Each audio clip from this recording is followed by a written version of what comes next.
Chers amis auditeurs de TV Liberté, téléspectateurs plutôt de TV Liberté, nous nous retrouvons donc pour une nouvelle émission synthèse.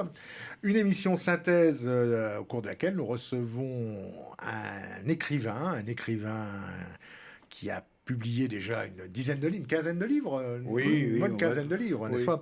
Un écrivain connu dans les milieux non conformistes, puisqu'il s'agit de Jean-Claude Rollinat. Mais plus qu'un écrivain, c'est un grand voyageur, surtout. Oui, et puis accessoirement, je tiens une toute petite chronique sur Radio Liberté. Bonjour, chers amis. Parce que, tout à fait, sa chronique qui s'appelle « Et pourtant elle tourne ». Et pourtant on peut écouter une fois par semaine. Oui, chaque vendredi. Alors, je disais que Jean-Claude Rollinat est un grand voyageur, parce que ce qu'il faut savoir, c'est que, ça fait quoi 30 ans qu'on se connaît, 40 ans, Jean-Claude. Oui, vous êtes Alors, il y a 30 ans. Chez Jean-Claude Rollinat, quand on va chez lui, il y a... De temps en temps, il change de machine à laver la vaisselle, il change une décoration quelque part. Mais il y a une chose qui change, qui bouge à chaque fois qu'on va chez lui, c'est sa carte dans son bureau. Il a une carte du monde sur laquelle il y a des points rouges et des points bleus. Oui. Alors les points bleus, c'est les pays qu'il a visités, les points rouges, c'est ceux qu'il n'a pas encore visités. Et alors depuis que je le connais, je vois que les points bleus sont de plus en plus nombreux, les points rouges de moins en moins nombreux, ce qui veut dire qu'il voyage beaucoup.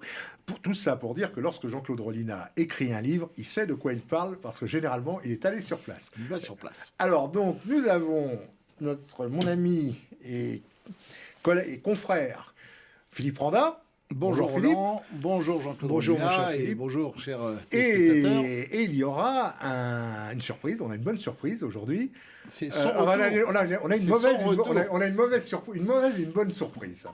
La mauvaise surprise, c'est que Philippe Randa, c'est rare, ça commence. Oui, c'est mon fils qui s'appelle comme ça. Philippe Randa nous quittera en milieu d'émission pour laisser la place à qui ?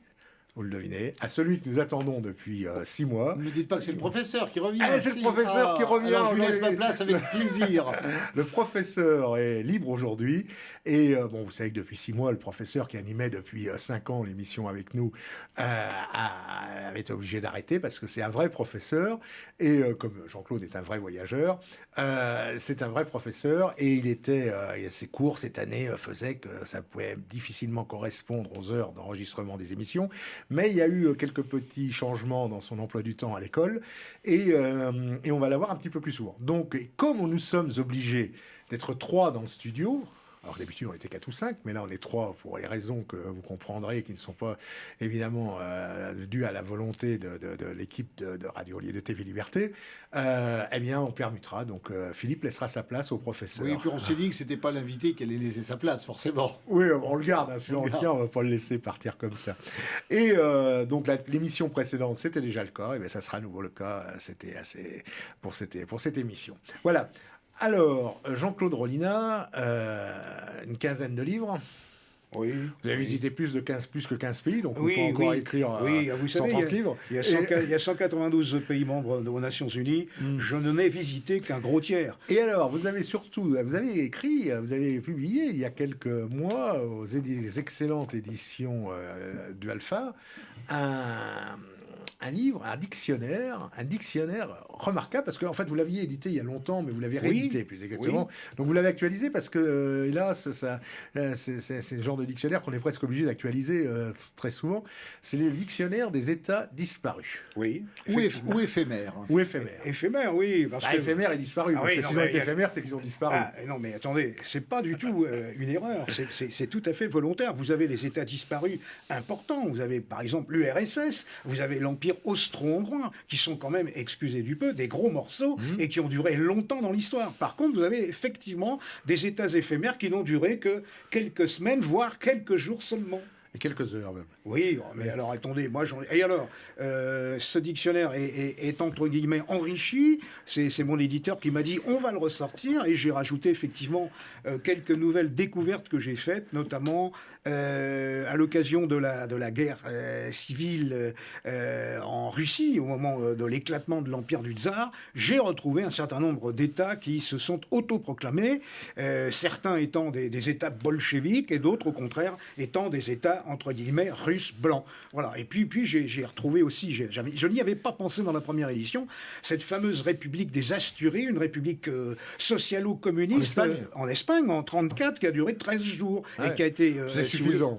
Oui. La République socialiste communiste, c'est 13 jours, c'est largement suffisant. Elle a évidemment, bien entendu, ces gens-là ont commis des excès, et plus que ça même, puisqu'ils ont fusillé des religieux. C'était leur spécialité, on l'a vu, n'est-ce pas, avec les républicains espagnols 2 ans après. Et ça a été réprimé très brutalement par la belle République bourgeoise espagnole. Et à l'époque, c'était le général Franco qui était déjà à la manœuvre. Très bien. Donc ça a été efficace. Qu'il en soit remercié. Bon, donc, vous voyez... Il y a un livre là, dans tous ceux qui sont présentés, qui n'est pas là. C'est le livre que vous avez publié, je crois, aux éditions des Cimes, sur Chypre. Oui. Et qu'on peut se procurer notamment à la librairie française à Paris. Oui, tout à fait. Pas que, mais là, entre autres. Alors, bon, on va dire 2 mots sur Chypre. Pas Chypre un petit peu, ça. Oui, c'est d'actualité, parce que, si vous voulez, c'est le seul État de l'Union européenne, j'insiste, le seul État de l'Union européenne dont le territoire est occupé par une armée étrangère, dont le pays frappe à la porte de l'Union européenne, à savoir la Turquie de son Excellence Erdogan, le néo-sultan. Bon, alors, je suis allé dans les deux parties... C'était le cas de l'Irlande il y a quelques décennies. Oui, attendez, c'est un petit peu différent quand même. On ne va pas évoquer le cas de l'Irlande aujourd'hui. Je suis allé, bien entendu, en Irlande, mais je n'ai rien écrit sur l'Irlande. Je laisse ça à mon ami Sanders, qui, lui, est un Irlandais fanatique d'adoption. Pour en revenir à Chypre, donc il y a un cas, ce cas est scandaleux, et surtout, moi je suis allé dans les deux parties, dans la République Chypre, la partie grecque, et dans la partie turque. Entre parenthèses, évidemment, dans la partie turque, on est beaucoup plus laxiste sur le plan religieux qu'en Turquie même. Bon, ça, pourquoi ? Parce que ces gens-là ont besoin d'argent, et évidemment, ils ont toléré l'ouverture des casinos, la bière et le whisky coulent à flot dans les bars et les restaurants, et donc il n'y a pas de restriction à l'endroit des touristes. Donc, et d'autre part, rares sont les jeunes filles complètement voilées. J'en ai vu plus en Seine-Saint-Denis que dans la République turque de Chypre du Nord. Vous voyagez, hein. Ceci étant dit, vient d'y avoir des élections, et contrairement au gouvernement turc de Chypre précédent, le nouveau gouvernement est à la botte d'Erdogan et n'est pas du tout partisan de la réunification. Alors, comment justifie-t-il leur occupation ? Parce qu'en occupation, il y a toujours ceux qui occupent justifient d'une manière ou d'une autre. La population majoritairement turque. En juillet 1974, les colonels grecs ont commis la même erreur que les généraux argentins en 82, qui se sont lancés dans la conquête, entre guillemets, des Malouines. Les colonels grecs, n'est-ce pas, cherchaient une issue à la situation intérieure en Grèce, et ils ont dit, on va faire l'énosis. L'énosis, c'est le rattachement de Chypre à la Grèce. Et le gouvernement de Monseigneur Makarios a été renversé par des militaires chypriotes grecs qui ont proclamé un gouvernement voulant réunifier la Grèce et Chypre. Thomas Sampson. Exactement. Thomas Sampson. Mon cher. Je vois. J'ai eu l'occasion de le rencontrer. Ah bon, oui, ok. Oui, il y a longtemps. Thomas Sampson, qui avait été l'instigateur du coup d'État. Oui, qui a été un président provisoire. Et alors, les Turcs ont débarqué, évidemment, à Kyrenia, un charmant petit port, le Saint-Trope chypriote. Ils ont débarqué 30 000 soldats, chars patons, avions, etc. Et ils ont évidemment écrabouillé la pauvre petite garde nationale chypriote grecque. Et je dois dire que l'armée grecque a voulu venir donner un coup de main.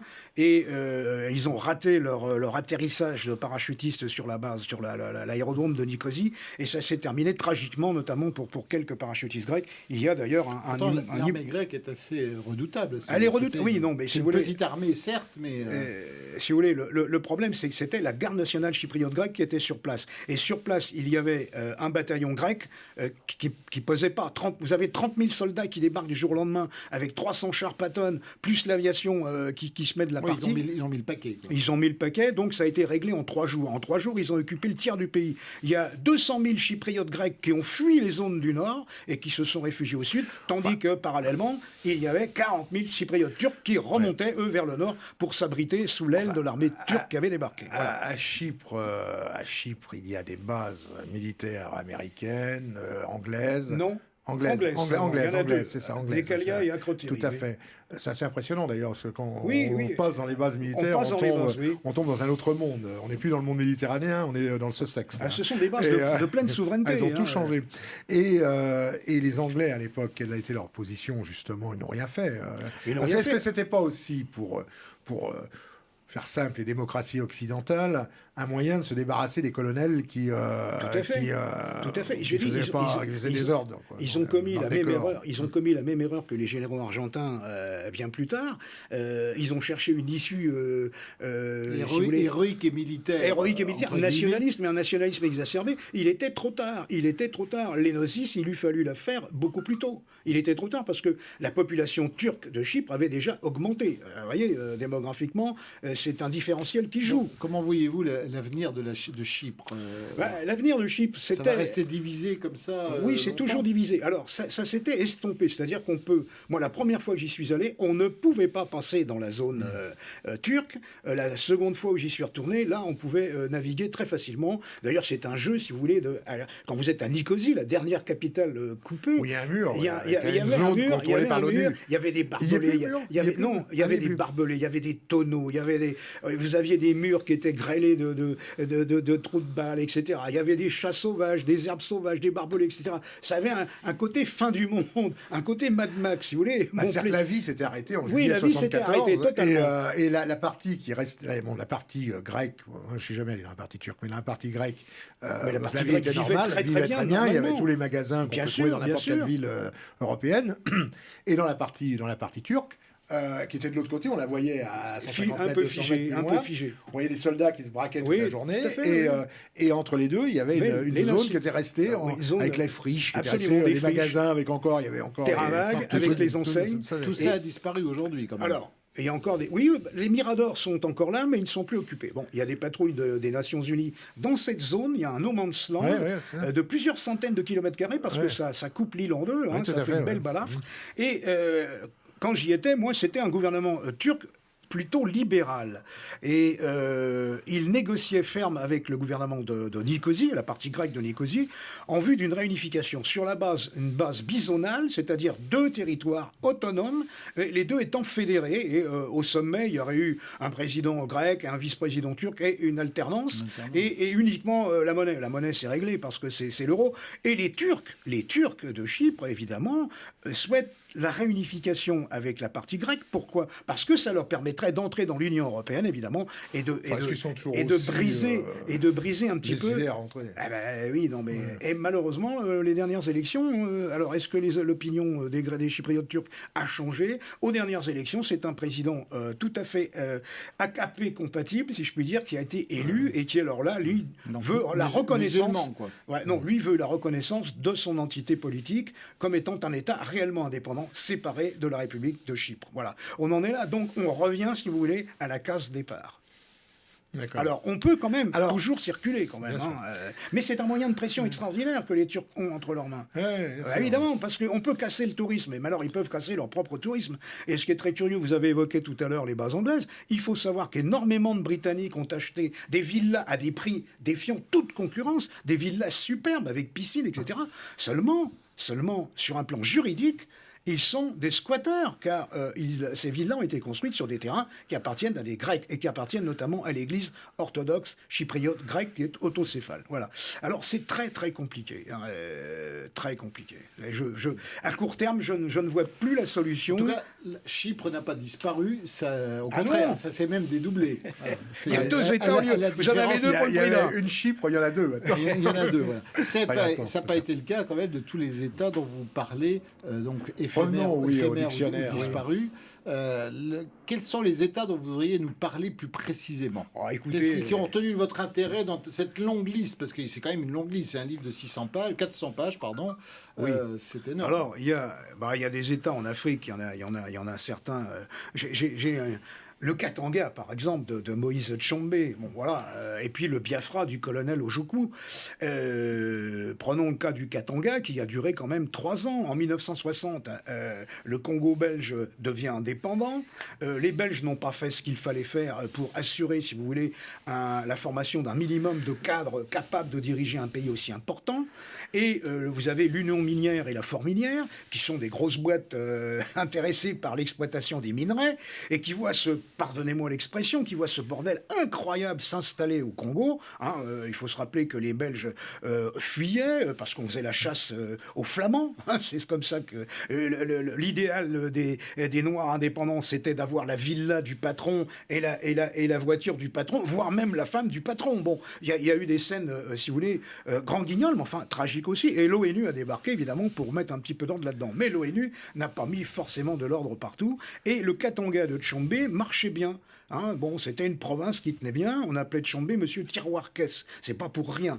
Donc Moïse Tchombe, le 11 juillet 1961, proclame l'indépendance du Katanga et se frotte les mains. Et c'est surtout l'Union minière qui se frotte les mains parce qu'elle va tirer plus ou moins les ficelles. Et on va aider Monsieur Tchombe à former une petite armée qui s'appelle la gendarmerie katangaise de 11 000 hommes environ et qui vont donner du fil à retordre. Oui, on appelait ça les gendarmes katangais qui ont été encadrés par des mercenaires. Il faut bien appeler ça les affreux. Vous savez, les fameux affreux. C'est une femme qui les a appelés comme ça parce que quand ils revenaient de la brousse, effectivement, ils étaient hirsutes et sales et on les a appelés les affreux. Et ce sont des mercenaires.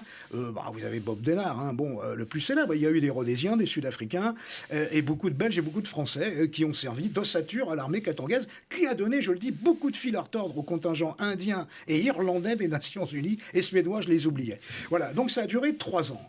Il a été forcément écrasé. Il y a eu une sécession parallèle au sud Kasaï. Là, c'était la Forminière qui soutenait M. Albert Kalonji. Albert Kalonji, au sud Kasaï, s'est autoproclamé Albert Ier, allusion au roi des Belges. Il s'est ceint d'une couronne, et sceptre à la main, peau de léopard. Il se faisait trimballer en chaise à porteur à travers son modeste territoire qui se résumait... au Congo, oui, Tintin, mais absolument. Il y a de ça, beaucoup de ça. Il contrôlait un très modeste territoire, à savoir Bakwanga, la capitale, et puis les mines qui sont autour, mais c'est ce qui intéressait la Forminière après tout, qui a fourni évidemment des moyens financiers pour que ce Sud Kasaï tienne le coup. Or, le Sud Kasaï, c'était qui? C'était les Baluba.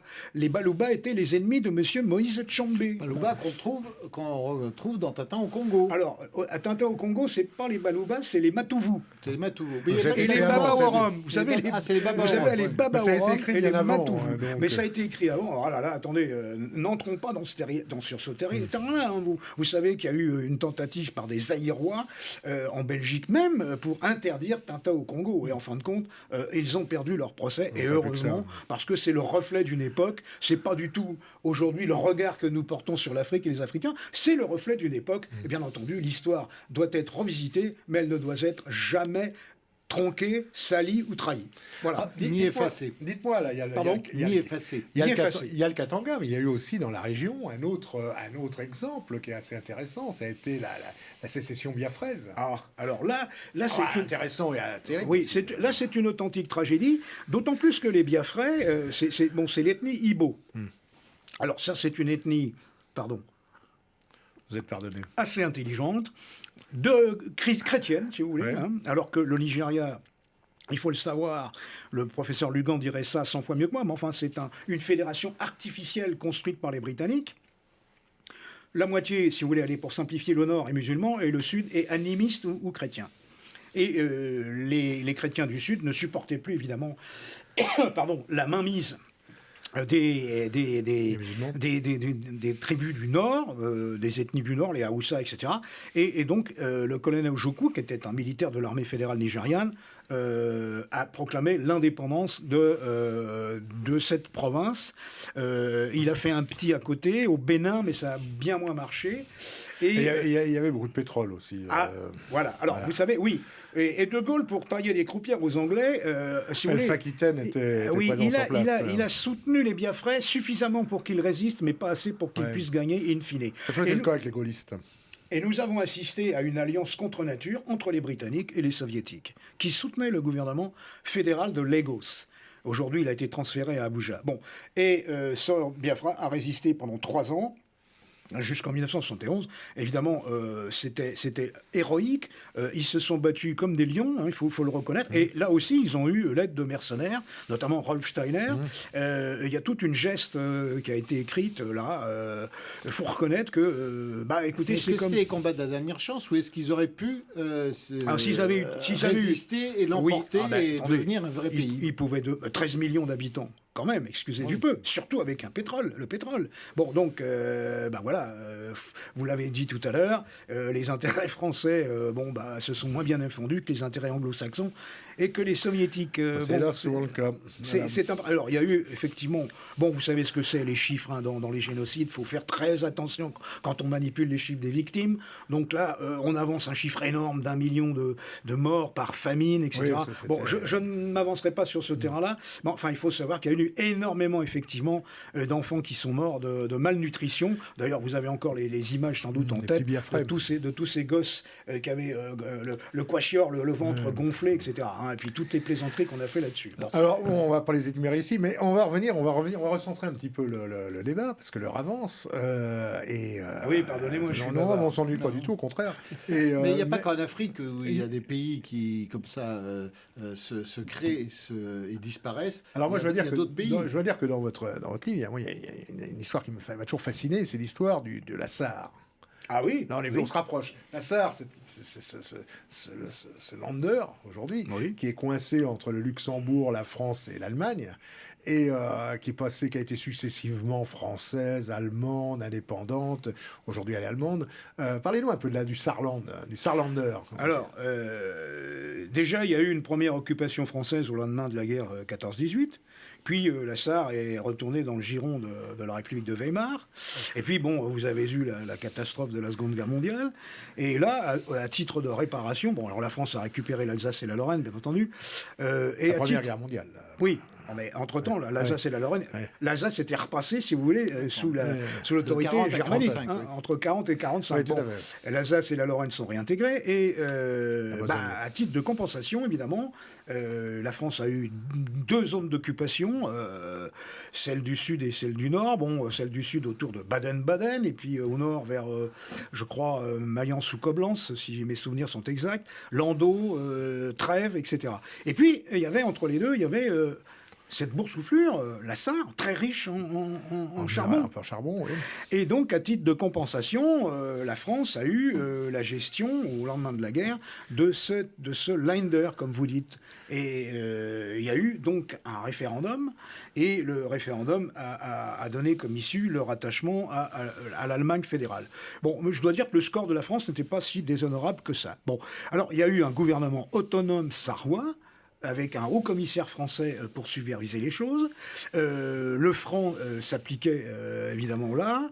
La France a cherché par tous les moyens, bien entendu, à annexer, à conserver la Sarre. Il n'y avait que des Allemands quand même. Alors, mais en fait, c'est un peuple germanique. Et alors, vous me direz, les Alsaciens aussi. Mais enfin, les Alsaciens ont une histoire tellement particulière qu'on ne peut pas la rendre similaire. En Alsace, on a au moins une certitude, c'est que les Alsaciens, ils ne sont ni français ni allemands. C'est vrai. Ce côté-ci et ce côté-là du Rhin. Ils sont alsaciens. Moi, j'ai été au Bade-Wurtemberg pendant 16 mois parce que j'ai été sauver la patrie, n'est-ce pas ? Comme beaucoup de jeunes comme moi. Et effectivement, quand on passe du Bade-Wurtemberg... Il n'y a pas longtemps. Oh, il y a très longtemps. C'est juste avant la fin du service militaire. Oui. Ah non, si c'était vrai. Et donc, si vous voulez, il y a eu une tentative de créer un État sarrois indépendant qui eût été sous la supervision déjà de l'Europe. Donc ça n'a pas marché. Pas plus que l'Union européenne, c'est ça? Oui, c'est un vaste débat. L'idée européenne est une belle idée, mais elle est complètement pervertie. Et donc revenons à la Sarre. Et donc Saarbrücken, ils ont voté et ils ont été rattachés officiellement, je crois, c'est en 1957, si mes souvenirs sont bons, à l'Allemagne fédérale. D'accord. Mais le référendum a été perdu. Authentiquement, le oui au rattachement à l'Allemagne était beaucoup plus nombreux que le non. Mais il y a eu une défaite de la France honorable. Enfin, logiquement, moi je dis, vaut mieux que ce soit ça, parce que ça aurait été une pierre d'achoppement supplémentaire dans les relations franco-allemandes. Ouais. Forcément. Et alors, vous avez écrit d'autres livres, dont un... Là, je vais laisser mon ami Philippe Randa en parler, parce que je ne suis pas le mieux placé pour en parler, étant l'éditeur. Un livre sur la Hongrie, Sentinelle de l'Europe. Oui. Vous êtes allé en Hongrie aussi. Ah bah oui. On le sait, parce que vous êtes en photo dedans. Je vais vous lire. En général, je n'aime pas écrire d'articles ou de livres sur des pays où je n'ai pas mis les pieds, ne serait-ce que d'une façon fugitive. Vous voyez, bon, j'ai écrit des articles sur le Honduras, je suis resté 24 heures au Honduras, donc je ne peux pas avoir la prétention de parler du Honduras. Ben, pourtant, je suis capable de torcher un papier sur le Honduras. Je suis resté 24 heures au Honduras. Alors, il y a des pays où je suis resté beaucoup plus longtemps. C'est pas beau le Honduras ou Si, c'est non, mais tous les pays d'Amérique centrale sont beaux, tous. Alors, pour en revenir à la Hongrie, qui n'est pas l'Amérique centrale, oui, non, moi je suis, si vous voulez, très admiratif du travail fait par l'équipe de Viktor Orban, un national-conservatisme de bonne aloi selon moi, qui tient tête à Bruxelles et qui surtout réalise ce que M. Trump, hélas, n'a pas eu le temps de faire, à savoir le mur. Or, ce qui est toléré et admis... Les Turcs l'ont fait, entre les Turcs et les Chypriotes. Oui, oui. Mais ce qui est admis pour Israël, je pense pour eux, pour éviter certains attentats à juste titre, encore que, on se scandalise du mur qui protège la Hongrie. Moi, je dis que ces gens-là ont parfaitement raison. Beaucoup se sont scandalisés aussi du mur autour d'Israël, oui, pour les mêmes raisons. Mais je pourrais en parler parce que j'y suis allé, je l'ai franchi, et je ressens, si vous voulez, ce qu'un Palestinien qui va travailler en Israël le matin et qui rentre le soir chez lui en Palestine ressent. Ça, c'est clair. Il est probable que les Français qui passaient de la zone sud à la zone nord, devaient ressentir un petit peu la même chose. C'est une humiliation. Bon, je ferme la parenthèse. Mais les Hongrois, eux, ils ont le droit de défendre leur territoire. Et en même temps, en défendant leur territoire avec un mur, avec une barrière métallique, voire électrifiée par endroits, ils défendent les frontières de l'Union européenne. On ne peut pas leur reprocher. Schengen, ils jouent le jeu. Parce que Schengen, c'est une passoire. Bon, par exemple, vous savez, vous avez une agence européenne qui est chargée de, paraît-il, de surveiller nos frontières. Elle s'appelle l'agence Frontex. Moi, je l'appelle l'agence Spontex, parce qu'elle absorbe au lieu de refouler. Bon, écoutez... c'est Jean-Claude Rollinat. Mais non, mais il faut rappeler quand même une chose que beaucoup ont oubliée, c'est que lorsqu'on a aboli les frontières à l'intérieur des pays de l'Union européenne, oui, il n'était pas question d'abolir les frontières à l'extérieur de l'Europe. Sauf que tous les gouvernements, quels qu'ils soient, se sont dit une économie, plus de douaniers, plus de frontières, plus de gardes-barrières, c'est toujours ça d'économiser, pour les budgets toujours souffrants et voulant toujours faire cette politique de l'économie. Et du coup, ils ont oublié de redéployer les gardes-frontières, les douaniers, autour des frontières naturelles de l'Europe, ce qui était dans l'esprit de l'Union européenne à l'époque une évidence. Mais personne ne l'a fait. Et on a laissé courir ça. Absolument. Aussi énorme que ça puisse être. Alors, chers amis, il y a, comme je l'ai indiqué en début d'émission, donc nous allons permuter.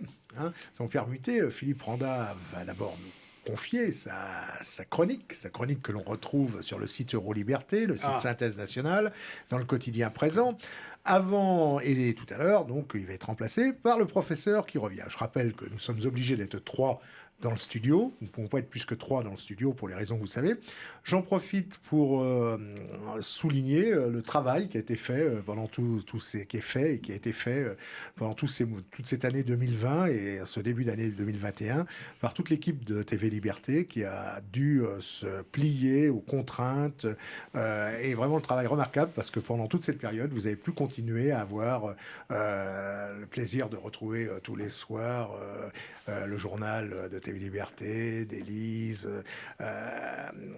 d'Olivier. Vous avez pu retrouver les différentes émissions pendant toute cette période. Ça n'a pas été facile pour eux.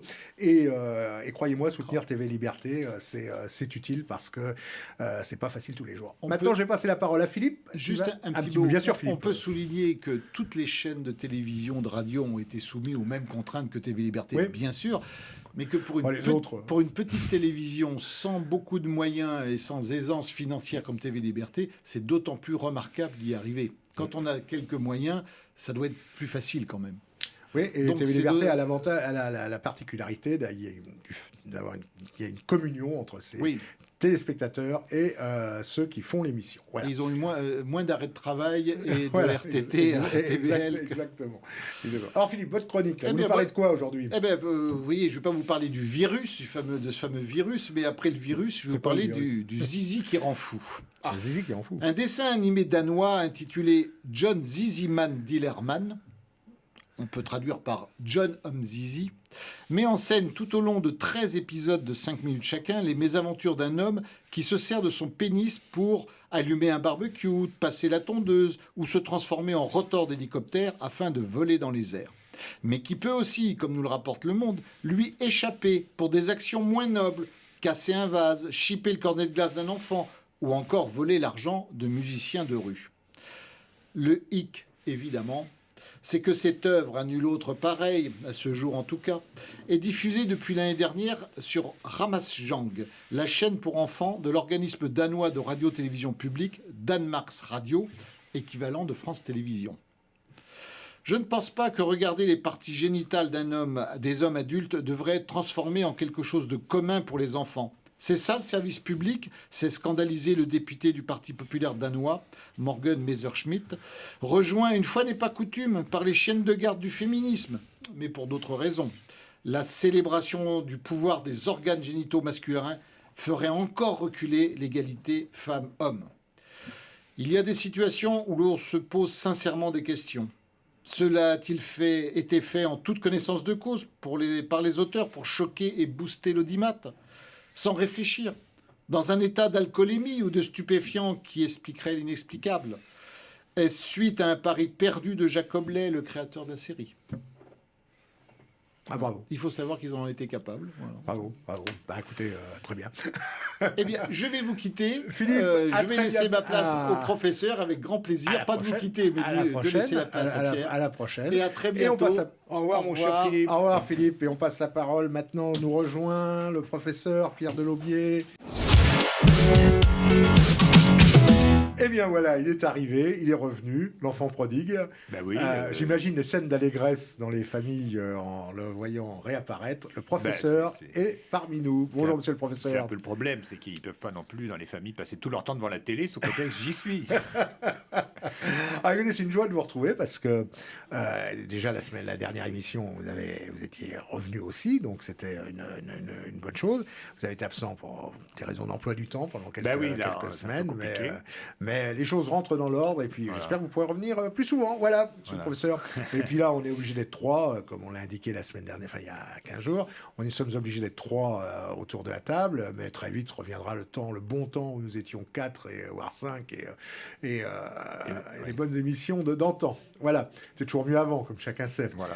Alors, donc, on se retrouve avec Jean-Claude Rollinat. Vous connaissez le professeur, Jean-Claude? Oui, bon, bien sûr. On a déjà fait des émissions. Oui, on a fait déjà. Je rappelle quand même que on est presque la 150e émission synthèse. Ça commence à compter. Donc, 150e émission synthèse, donc on a eu le temps de voir passer du monde. Hein. Oui, et Jean-Claude est déjà venu nous deux fois. Vous m'aviez déjà invité, effectivement. C'est toujours un plaisir de vous recevoir. Alors, avec Philippe Randa, tout à l'heure, nous avons parlé de l'Afrique. Oui. Du Katanga. On n'a pas tout dit parce que c'est il y aurait tellement à dire. Du Katanga. On reçoit, j'explique au professeur, ça nous remet dans le bain de l'émission. Nous recevons Jean-Claude Rollinat, grand voyageur devant l'éternel, et qui a écrit un certain nombre de livres, plus d'une quinzaine, sur ses voyages. Et en particulier, on était sur tout à l'heure sur le dictionnaire des États disparus et éphémères. Voilà. Et on a parlé du Katanga, du Biafra, de l'Assar.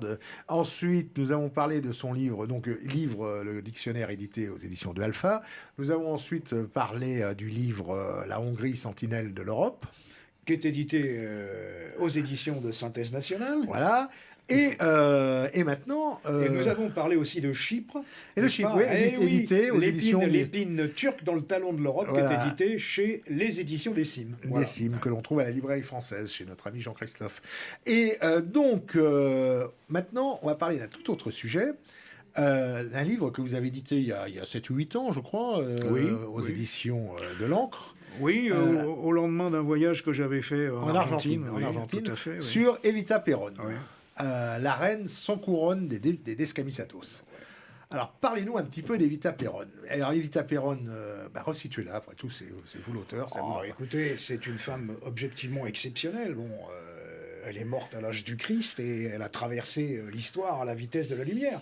Voilà une fille qui est issue du peuple. Elle sort de rien, c'est une bâtarde, c'est une fille adultérine. Elle naît dans une lointaine province de Buenos Aires, la Pampa. Argentine. En Argentine, oui, pardon. Et eh bien, elle va atteindre les sommets.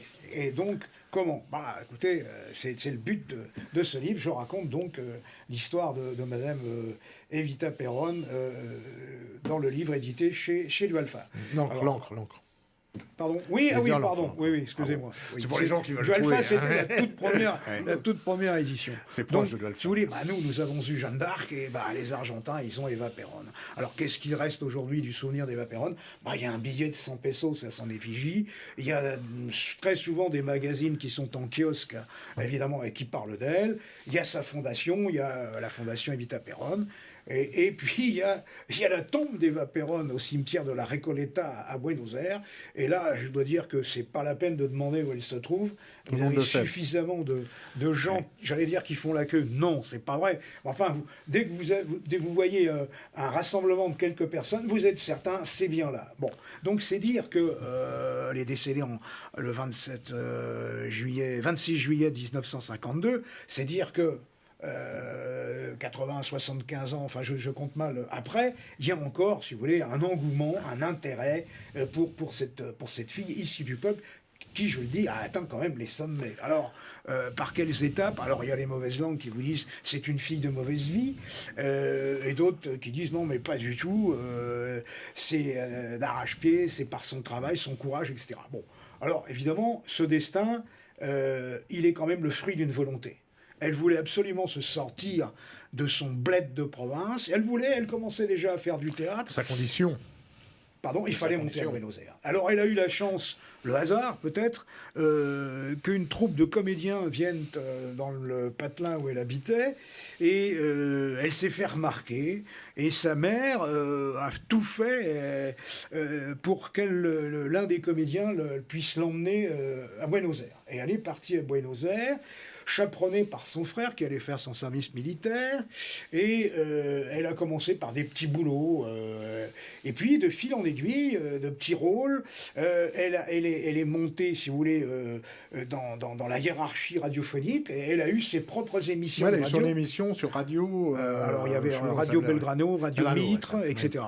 Et elle incarnait peut-être un petit coup d'œil, enfin une facétie de dessinée. Elle incarnait des rôles de femmes célèbres également, comme justement Marie-Thérèse d'Autriche, Catherine de Russie ou Catherine de Médicis. Vous voyez, elle a interprété des rôles de femmes célèbres. Jamais de personnage français. Si, je viens de citer Catherine de Médicis, qui, bien qu'italienne, a quand même joué un rôle considérable. Je fais cette parenthèse parce que nous avons, lorsque les émissions étaient régulièrement, pouvaient être faites dans des conditions régulières, nous avions chaque semaine l'abominable histoire de France du professeur. Et voilà, c'est pour ça qu'on n'aura pas malheureusement aujourd'hui. Le problème, c'est que Roland Hélie, si vous voulez, un jour, vous savez ce qui va se passer, Roland Hélie va prendre le pouvoir. C'est un peu son but. Bon. Oui. Et je vais me réveiller. Vous me préviendrez. Mais c'est pas lui qui me préviendra. Un jour, on dira tiens, Roland Hélie a pris le pouvoir et tout ça. Il n'aura pas pensé à me prévenir. Donc quand il reprend l'émission de radio, il m'appelle la veille. Oui. Vous voyez, genre 11h30. Ta chronique sera prête, pas de problème, je finis de corriger mes dernières copies, je fais ma chronique, je me couche, si je suis pas levé avant, bien sûr. Mais me voilà quand même. Mais vous inquiétez pas, j'ai rien écrit, mais j'ai des choses à dire, comme vous le voyez. Qu'est-ce que vous en pensez, vous, d'Eva Perón et du péronisme et tout ça? C'est pas des choses que je connais beaucoup, moi. Oui, vous n'êtes pas trop intéressé. Mais quand même, j'ai juste une petite remarque malicieuse, c'est que ça m'étonnerait qu'elle ait joué le rôle de Marie-Thérèse, parce que celui qui a réussi à faire une pièce intéressante sur Marie-Thérèse, il est très très fort, parce que c'est vraiment pas un personnage si vous voulez, qui a marqué l'histoire. C'est radiophonique. C'est radiophonique. Alors, elle n'était pas une actrice remarquable, c'est ce qu'on dit, et elle a rencontré, évidemment, la chance de sa vie, c'est de rencontrer qui? C'est de rencontrer Juan Perón. Son mari, c'est ça. La chance de la vie d'une femme. C'est souvent la chance de la vie d'une femme. L'homme qui montait, bon, si vous voulez. Alors, cette Argentine, elle était gouvernée par les conservateurs pendant de nombreuses années. L'Argentine a profité indirectement de la Seconde Guerre mondiale parce qu'elle était productrice de blé, de viande, de cuir, etc. Donc elle produisait énormément de matières dont on avait besoin. Et l'Argentine sort de la Deuxième Guerre mondiale sans y avoir participé. Si, je crois qu'elle est rentrée en guerre le 7 mai ou 6 mai 45. D'une façon symbolique. Contrairement au Brésil, qui a envoyé une division. Bon, peu importe. Les militaires renversent cette succession de gouvernements radicaux puis conservateurs. C'est un petit peu, vous savez, comme chez nous. Ça poussait toutes les semaines. L'alternance entre les républicains et les socialistes, on ne fait plus tellement la différence. Et bien là-bas, c'était un petit peu pareil. Ils ont alterné l'Union civique radicale et le Parti conservateur. Bon, eh bien, les militaires mettent tout le monde d'accord. Mais les militaires étaient partagés en trois tendances. En prison. En trois tendances. Mais tout le monde d'accord en prison. Oui, non, mais les trois tendances étaient les suivantes. Vous aviez une tendance très favorable aux anglo-saxons. Vous aviez une autre tendance très favorable aux puissances de l'Axe. Et vous aviez une autre tendance incarnée par Péronne qui, lui, était neutraliste. Enfin, attendez, je crois, je me suis quand même assez intéressé au péronisme et à Péronne, et je crois que Péronne avait une particularité par rapport à tous ces autres militaires qui étaient voilà. Il était allé en Italie, il avait passé un large moment en Italie. Il avait été attaché militaire à l'ambassade d'Argentine en Italie, et là, il a appris tous les bienfaits du régime italien des années 30 il a appris beaucoup de choses. Et quand il est revenu, la grande différence, pourquoi le péronisme a marqué l'Amérique latine plus que tous les golpistes qui ont pu succéder ici et là pendant 40 ans, plus ou moins tous attachés à la CIA ou à ITT, enfin aux Américains en tout cas. Et la grande différence du péronisme, c'est que le péronisme avait une dimension idéologique. On est pour, on est contre, ça c'est autre chose, mais il y avait une dimension idéologique acquise justement par le passage de Péronne en Italie, où là, il a appris un peu à connaître un petit peu. C'est une dimension supérieure aux autres, quoi. Si vous voulez, il a été attaché militaire, et effectivement, il a eu l'occasion d'observer... Avant que Mussolini soit propulsé dans les bras d'Hitler par nos bons amis britanniques, faut quand même le dire. C'était pas du tout l'inclination du régime fasciste au départ, pas du tout. Par les Français. Les Français aussi, oui. Bon, c'est une erreur stratégique monumentale, je ferme la parenthèse. Et donc, oui, mais c'est parce que les Italiens avaient fait un crime affreux, c'est qu'ils avaient voulu coloniser. Jamais la France n'aurait fait ça. Ah ben non, jamais. Oui, c'est l'affaire de l'Éthiopie. Voilà. Ça pourrait l'Afrique orientale italienne. C'est une des scènes tragiques, en fait, dans ses conséquences, mais assez comiques de la politique internationale de l'entre-deux-guerres. Mais je dis comique dans son déroulement. Mais en fait, ça a été... les conséquences ont été tragiques, comme vous le soulignez. Oui, il y en a un, c'était Laval, qui n'était, lui, justement... C'était Laval qui était partisan de ça. Il était partisan, absolument, d'un rapprochement avec l'Italie, et de ne pas condamner l'Italie dans son expédition en Éthiopie. Alors, pour en revenir... Alors, si vous voulez, le péronisme, vous l'avez très bien dit, mon cher ami... ça a la couleur du fascisme, ça a le goût du fascisme, mais ça n'est pas du fascisme. Ce qu'il y a du fascisme, c'est le culte de la personnalité. Ça, on peut dire qu'il y a une similitude entre l'adoration du Duce, enfin, première période, et, si vous voulez, cette folle, adhésion du peuple argentin à Péronne, et surtout après à Evita. Alors, le général Péronne, c'est lui qui va emporter le match entre les trois tendances de l'armée, et évidemment, il va se faire élire président de la République, et à côté de lui, sa femme va l'inspirer, va le tirer, je ne peux pas dire à gauche, mais enfin, va l'intirer, si vous voulez, va le tirer vers le social. Vers le social, la dimension sociale. Parce qu'en Amérique latine, évidemment, vous l'avez très bien dit, Roland, il y a eu énormément de caudillo, d'opérettes, Alcazar et Tapioca, pour penser à Tintin, puisqu'on a pensé à Tintin tout à l'heure avec l'Afrique. Eh bien, c'est vrai, des caudillos, des chefs de junte militaires qui se succédaient et qui étaient plus ou moins manipulés, bien entendu, par les États-Unis, ou qui défendaient les intérêts d'une oligarchie. Ça a été une succession constante. Alors, il y a eu quand même quelques exceptions en Amérique latine, et d'ailleurs des imitations de Péronne. Vous avez eu la même chose au Brésil avec Getúlio Vargas. Vous avez eu plusieurs tentatives en Bolivie. Vous avez eu aussi une tentative au Chili. Mais il y a eu aussi en Colombie. Mais il y a toujours des imitations. Je vais vous provoquer là un petit peu, mon cher Jean-Claude, mais certains diront même que quelque part, peut-être d'une manière un petit peu lointaine, Hugo Chavez et Nicolas Sanduro font partie de cette tradition. Alors Hugo Chavez est je fais exprès pour vous taquiner, pour vous provoquer, pour taquiner. Péronne, si vous voulez, c'est un populiste, disons, plutôt de droite. Oui. Chavez, c'est un populiste plutôt de gauche. Oui. Voilà, bon. Mais il y a quand même un bilan extraordinaire du péronisme. Alors, on a dit oui, mais la folie des grandeurs. Mais oui, Péron avait la folie des grandeurs comme De Gaulle l'avait pour la France. De Gaulle, bah oui, après avoir largué dans les conditions honteuses que nous connaissons l'Algérie, bah oui, il y a eu le paquebot France, il y a eu le Concorde, il y a eu une volonté, vrai, un petit peu, désespérée parce qu'on n'était pas à la hauteur. Mais Péron, c'est pareil. Il veut une Argentine indépendante. Il veut une aviation moderne. Il achète des avions à réaction, etc., etc. Et puis sa femme, elle, par contre, c'est le pilier social de son régime. Alors, le droit des femmes, le salaire minimum, ce qui n'existait pas, les congés payés qui n'existaient pas, des foyers pour les vieux travailleurs, ça c'est elle, des foyers pour les filles mères, parce que elle savait ce que c'était, sa mère était dans cette condition, puisque c'était une jeune fille adultérine. Et donc, vous voyez, c'était l'opprobre, attention, catholicisme, la bonne bourgeoisie, mon Dieu, quelle horreur. Et donc, elle crée tout ça. Des foyers pour les orphelins. Bon, vous voyez, puis alors... La reine sans couronne. La reine sans couronne, elle était adorée. Les Descamisados, comme chacun sait, ce sont les sans-chemises. Alors, les sans-chemises, c'est une anecdote.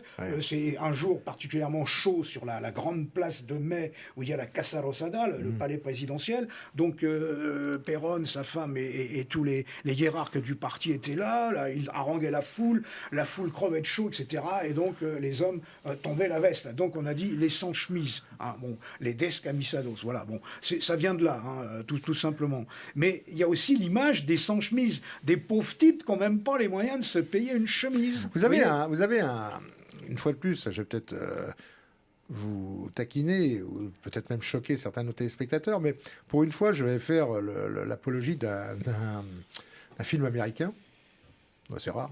Je vous vois venir. La comédie musicale Evita, avec Madonna, qui est sortie il y a une vingtaine d'années maintenant, peut-être. Oui. Dans les années 95, 96. Oui. Moi, j'ai trouvé remarquable. Oui. J'ai eu l'occasion de la revoir plusieurs fois d'ailleurs, et qui raconte, alors qui est plus à la gloire d'Evita Peron que de Juan Perón, certes, mais qui remet bien dans l'esprit de. Et alors Madonna. On pourrait dire beaucoup de choses par ailleurs. C'est pas ma tasse de thé. Non, mais c'est ok, on est tout à fait d'accord. Lorsque il y a eu le projet de film qui a été public, évidemment, la vieille garde péroniste tout de suite a dit il n'est pas question que cette Péronnelle joue le rôle de la sainte nationale. Et Madonna est venue, il a demandé à les voir, donc ils se sont réunis, tout le conseil des anciens qui étaient là. Elle avait réussi à les convaincre que ce film ne serait pas ce qu'elle joue d'habitude. Oui, non, mais c'est... Et vraiment, si quelqu'un veut passer un agréable moment... Vous l'avez vu, vous, professeur? Non, vous l'avez pas vu, non? Non, moi, le péroniste, je ne connais pas très bien. Je suis pas entré, je suis resté sur le perron. Oui. Le perron du péronisme. Oui.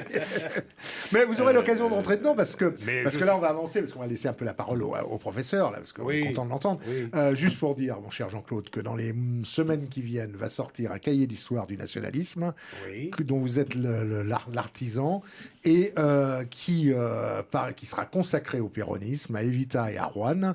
Vous serez équitable entre les deux, et je pense que ce livre, ce nouveau cahier d'histoire du nationalisme, éclairera beaucoup de nos amis sur cette période méconnue. Nous l'espérons tous. En tout cas, Jean-Claude, le professeur va nous dire un petit peu qu'est-ce qui se passe, ce qui devient, qui nous raconte un petit peu. Alors bon, déjà la semaine dernière, dans la précédente émission, il nous en a parlé, mais là, il va. Alors là, à l'école, comment ça se passe d'abord? Eh bien, écoutez, ça se passe. Oui, je précise, j'en profite pour repréciser que l'émission est préenregistrée, et que donc, on ne sait pas ce qu'il y a entre la diffusion et l'enregistrement, il peut se passer beaucoup de choses. Mais enfin, au jour d'aujourd'hui, à l'école, qu'est-ce qui... Écoutez, nous, on n'est pas l'enseignement... Moi, je ne travaille pas dans l'enseignement public, ni même sous contrat. Donc, on est soumis aux règles de tout le monde. Mais pour l'instant, on est ouvert. Parce que je dois dire une chose, c'est que les élèves du professeur ont beaucoup de chance. Ils ont beaucoup de chance parce qu'il a fait des cours, il a donné des cours, plus exactement, sur sa chaîne de YouTube. Pendant le confinement. Qui mérite vraiment d'être regardé. Et d'ailleurs, pas uniquement ses élèves, parce que peut-être que d'autres pourront le regarder, je ne sais pas. Là, techniquement, je ne sais pas. J'ai 3 fois plus d'abonnés que d'élèves. J'ai quand même pas mal d'élèves. Vos élèves ne veulent pas vous voir. Non, mais pendant le confinement, c'était d'ailleurs instructif d'une certaine manière, parce que on se rend compte que chaque matière, on dit les profs, chaque matière est très différente. des cours de langue, c'était très compliqué pour les profs de langue. Puis tout le monde n'est pas préparé pareil. Moi, j'avais fait de la radio, donc, et même de la télévision, donc mettre un appareil photo, parler devant, ça paraît tout simple, ça n'est pas tant que ça. Même maîtriser le temps, aller assez vite, pas trop vite, etc. Donc tout le monde a été, bon, on a pu s'entraider quand même un petit peu, mais selon les matières, évidemment, les données sont tout à fait différentes. Et en histoire, je me disais, si j'envoie des polycopiés à mes élèves, je dis, on va les lire. Ça n'a aucun sens. Il y a il faut expliquer, ou alors il faut que je fasse des polycopiés de 8 pages. Des tas de choses que vous expliquez comme ça intuitivement, vous leur faites des petits mimes et tout ça. Donc j'ai fait des vidéos. Et donc après la sortie des classes, là, cet été, donc j'ai recommencé la série pour être un petit peu plus concis. Avec une installation un petit peu plus perfectionnée et qui me permet aussi de tourner la nuit pour voilà. Enfin, j'ai amélioré les choses et là j'ai dépassé 200. J'avais fait 95 vidéos pendant le confinement et depuis la rentrée j'en ai mis en ligne à peu près 110. D'accord. Et alors, vouloir parler de l'abominable histoire de France ? Non, je parle de l'estimable histoire de France, mais je laisse entendre qu'elle n'était pas... Parce que l'abominable histoire de France, j'en profite pour le rappeler, nous pouvons la retrouver quand même, tout n'est pas perdu, dans la remarquable revue de notre ami... D'abord, elle existe sur mon site. Oui, surtout sur votre site. Oui. Pierre Delobier, monsite.com. Bon, moi, comme moteur de recherche, Pierre on trouve ça facilement. .com. Il y a tous les numéros. Je ne sais plus trop où j'en suis. On était en plein milieu de la Révolution. Hein, on a été coupé. Ouais. Et puis... on reprendra. Et puis... voilà, ça a été... Et puis sur la revue, la nouvelle revue d'histoire européenne. Non, elle n'est pas nouvelle. La revue d'histoire européenne. Oui. Que l'on trouve dans tous les cas. Elle fait la dernière page de la revue d'histoire européenne. D'accord. Et des morceaux choisis, parce qu'il y avait plus de chroniques radio que de numéros de la... Voilà, donc en lisant la revue d'histoire européenne... Comme la revue d'histoire européenne va paraître de plus en plus, et si on est confiné, on fera une émission tous les 6 mois, donc finalement on va être synchrone. C'est une excellente revue, parce que... Bonne revue, oui, d'autant plus qu'il y avait un article de votre serviteur. Donc voilà. Ah bon? Ah oui, mais oui, j'ai vu ça dans le dernier numéro, il y a un article de vous sur le dictionnaire. Sur les États disparus. Ah oui, partout. C'est notre ami Guillaume Fiquet qui me fait oui, Guillaume, artiste, que nous avons reçu ici lors d'une émission, Guillaume Fiquet, il y a quelques mois, il y a un an. C'est équilibré, je trouve, comme des sujets très fouillés. La bataille de Saint-Quentin, il y a des sujets généraux, ils se veulent un peu les héritiers de la nouvelle ordre d'histoire. Voilà. C'est tout à fait dans la mais il y a quand même, c'est pas la copie conforme, c'est le même esprit, la même qualité. Mais je trouve que l'esprit, ça parle de cinéma aussi, il y a des chouettes films sur c'est un bon équilibre, je trouve. Alors, le moment de conclure est arrivé. Jean-Claude, merci. Alors attendez, vous n'avez pas dit où on pouvait voir ma chaîne YouTube. Elle s'appelle, j'ai cherché un titre original, je l'ai pas trouvé. Je l'appelais Pierre Delobier. Pierre Delobier, voilà, tout simplement. Donc, c'était pour pouvoir m'en souvenir moi-même. Ah oui, mais oui, parce qu'avec ces mots de passe, je me suis dit celui-là, je ne l'oublierai pas. Donc Pierre Delobier, la chronique du professeur. Le maire de Lyon, il avait créé une liste Pradel, tout simplement. Oui, voilà, c'est le plus simple. Voilà. Chers amis, merci en tout cas d'être venus. Merci d'avoir fait cette nouvelle émission. Et nous nous retrouverons dans 15 jours avec un autre invité. Voilà. Et j'espère, professeur, que vous serez à nouveau des nôtres. Et ce sera Jean-Claude Rolina, parce qu'il va publier un livre entre-temps. Au revoir.